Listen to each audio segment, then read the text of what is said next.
So I do plan on using these tapes for a flipped classroom. So you go and you do the lesson at home, and then you can come in, you can discuss what the lesson had been about.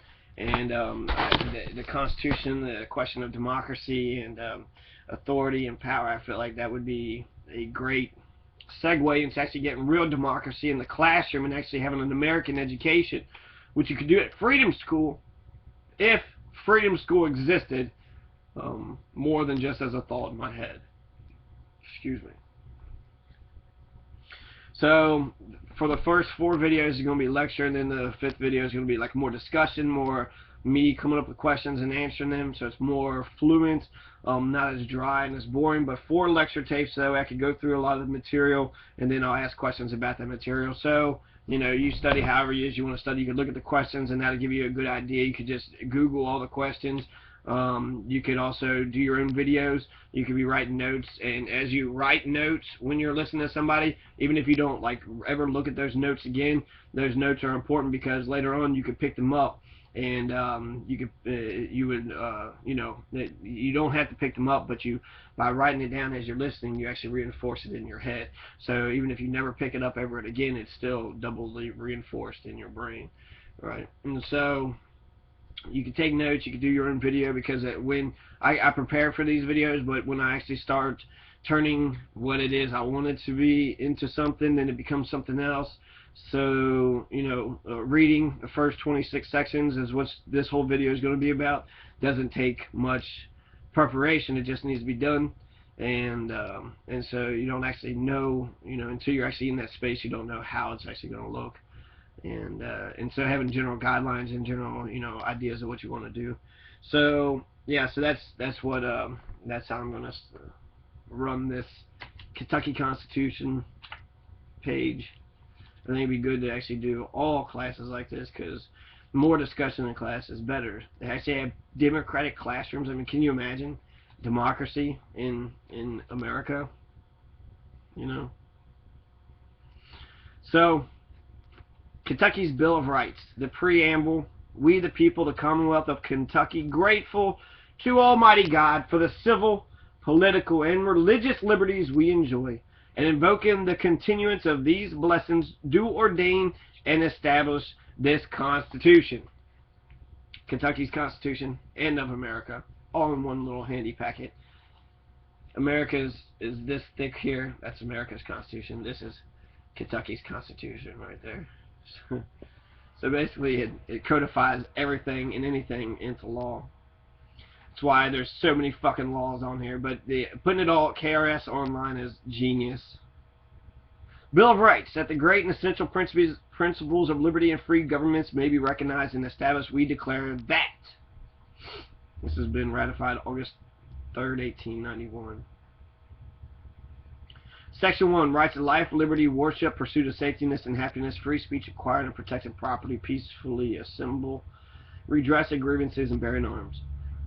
I don't know if I want to read the sections, because the section's short enough what the whole section's about, and then it goes on in their language. I think I'm just going to read their language. Okay. So Section 1, all men are by nature free and equal, and have certain inherent and inalienable rights, among which may be reckoned, first, the right of enjoying and defending their lives and liberty. So you can defend your life and liberty. You have a right to self-defense, and you have a right to defend your freedom. Second, the right of worshiping Almighty God according to the dictates of their consciousnesses. So to worshiping not Allah, not any of the other Greek or Roman mythology, but to the actual Christian Baptist God, okay, and only the Baptist God. Third, the right of seeking and pursuing their safety and happiness. So right to safety, right to happiness. Fourth, the right of freely communicating their thoughts and opinions. Right to free speech, their thoughts and opinions. Fifth, the right of acquiring and protecting property. So I'm allowed to own property, and I'm allowed to protect that property, probably with bloodshed if necessary. The right of assembling together in a peaceable manner for their common good, and of applying to those invested with the power of government for redress of grievances or other proper purposes, by petition, address, or remonstrance.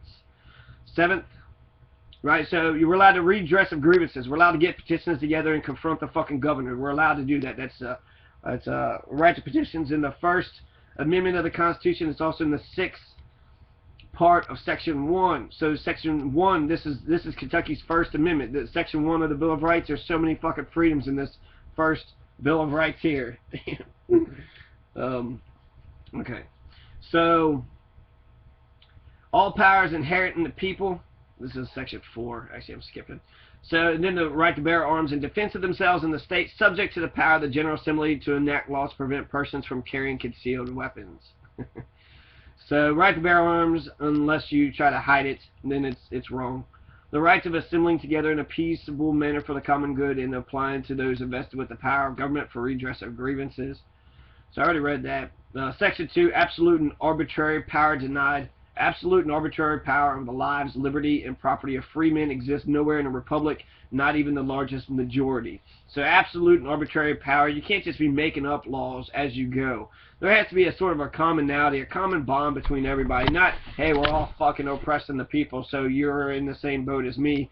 But actual, like, we give a shit whether or not they are happy and they're safe, and whether or not they have a voice, and absolute and arbitrary power. So that's like any roving band, anybody just kind of hitting somebody up over bogus fucking, you know, dumb fucking charges, you know, some tampering with fucking electronics for charges.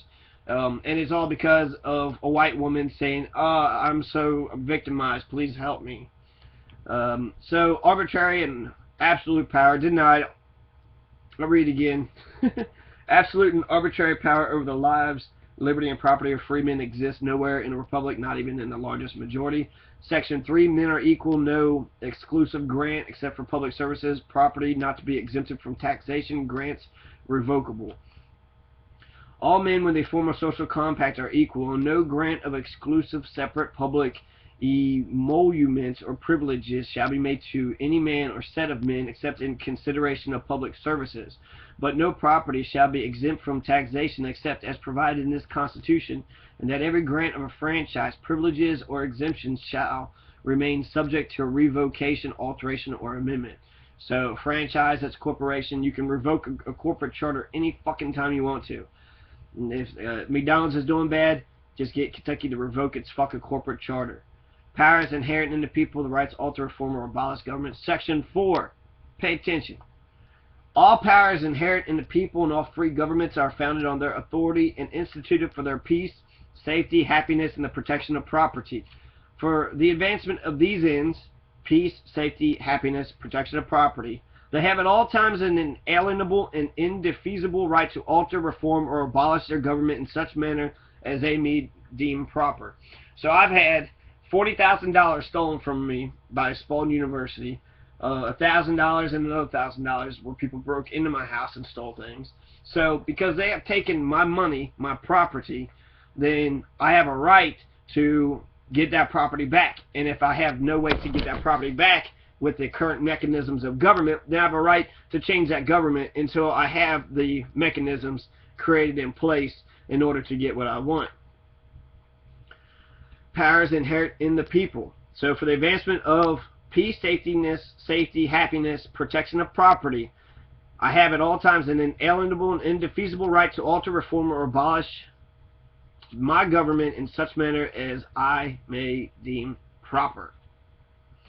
Section 5, right of religious freedom. No preference shall ever be given by law to any religious sect, society, or denominations, nor to any particular creed, mode of worship, or system of ecclesiastic polity, nor shall any person be compelled to attend any place of worship, to contribute to the erection or maintenance of any such place, or to the salary or support of any minister of religion, nor shall any man be compelled to send his child to any school to which he may be consciously opposed, and the civil rights, privileges, or capacities of no person shall be taken away or in any wise diminished or enlarged on account of his belief or disbelief of any religious tenet, dogma, or teaching. No human authority shall in any case whatever control or interfere with the rights of conscience.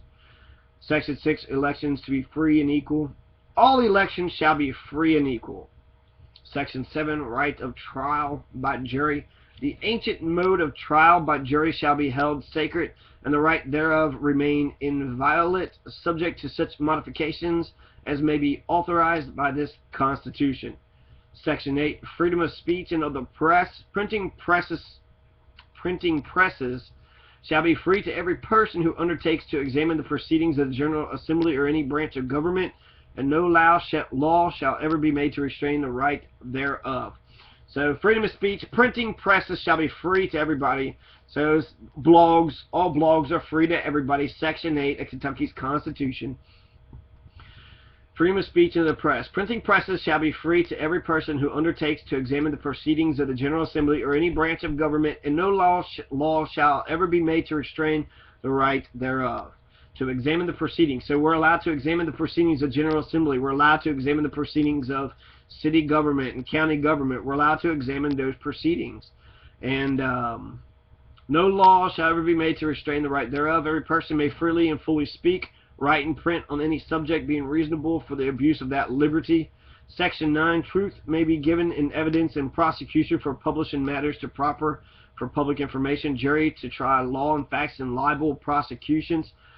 In prosecutions for the publication of papers investigating the official conduct of officers or men in a public capacity, or where the matter published is proper for public information, the truth thereof may be given in evidence, and in all indictments for libel the jury shall have right to determine the law and the facts on the direction of the courts and as other cases.